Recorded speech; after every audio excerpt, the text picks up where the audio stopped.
You're listening to Historical Perspectives with Mr. Mault. Learn about life by looking at our history. Teachers, for more information about historical perspectives, search Mr. Mault's Marketplace on Teachers Pay Teachers or at mrmaltmarketplace.com. Happy learning!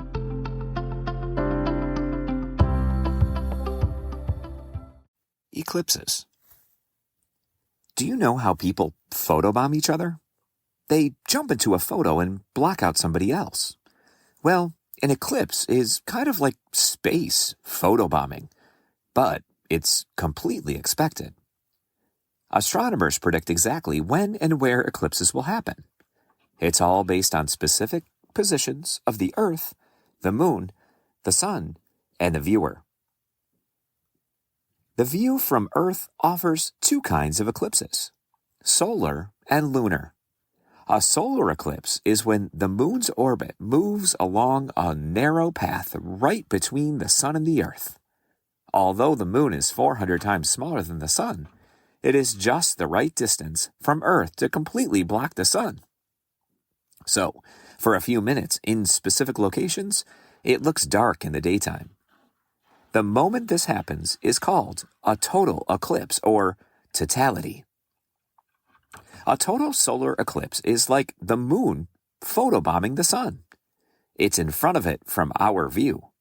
Sunlight does, however, sneak out around the edges and makes a magnificent circle of light. Whether or not a person sees a total eclipse is based on where they are on Earth. Since the Moon moves across the sky along a pathway, it looks different whether you're below that pathway or not.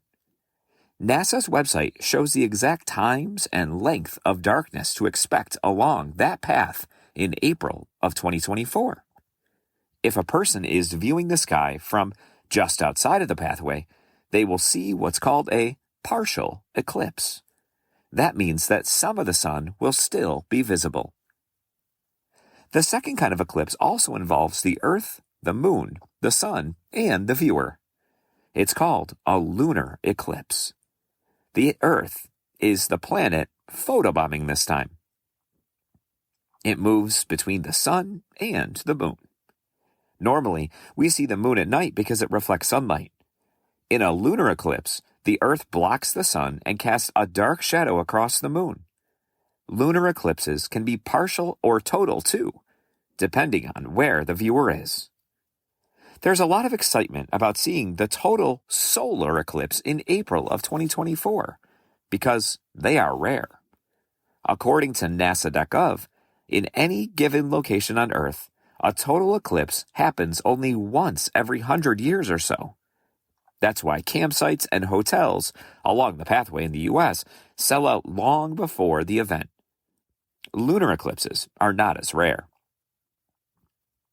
The most important thing to remember about eclipses is that they are dangerous to viewers. Very dangerous. Looking at an eclipse without special glasses, filters, or colanders will seriously damage the eyes. Space photobombing is no joke. Thanks for listening to this Historical Perspective. If you enjoyed this episode, be sure to subscribe. Also, search for Historical Perspectives on Teachers Pay Teachers to learn more about other topics, such as the Golden Gate Bridge, Henry Ford, schools in the early 1900s, and so much more. Happy learning!